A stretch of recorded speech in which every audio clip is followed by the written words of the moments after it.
আচ্ছা এটা তাহলে আমনে তো আল্লাহ দিলে দেওয়া যায় 1 কেজি চালের ভাত আল্লাহ খাইলাই। এটা কোন খাওয়া নিল সংগ্রামের ফরি দিয়া আমি যখন 6 লেভেলে খাইবার বইতাম 6 একটু কম খাইতাম তখন 10 সালে ভাত খাইতাম।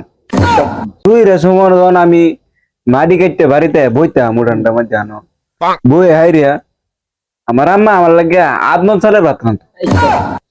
এটা তো ব্যবহারই আছি না। ওই একটা ঘটনা আছে তো একদিন দাওয়াত গেছি বিয়ার দাওয়াত দাওয়াত তো তখন এখন তো 500,000 টাকা দে তখন আমি দিছিলাম 1.5 খাইছি দাওয়াত যাই হাইরিয়া আমি তো একটু বেশি খাই সবাই একটু জানি তখন ভাত হেরা রাঁধছে সবার মাপ মতোই তা আমার ডালাদা রাঁধছে একটা পাতিল আমার কথা চাচা আপনি কোনাত বন গে আপনার লাগে একটা পাতিল আছে বুঝতে তরকারিটা কি স্বাদ হইছিল রে।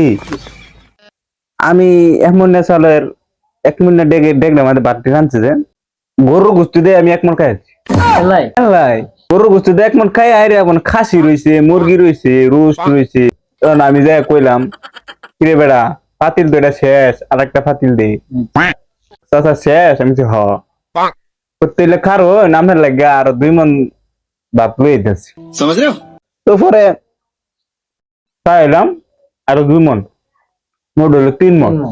তো এটা আমার সবচেয়ে বেশি রেকর্ড তখন এইটা বেটা 1 কেজি 2 কেজি চাল তো বেটা হনো বেটা তো কিছুই না ইয়ার তাও তাও দাও তোমার শাশি রাঁধছে ভালো হয়েছে।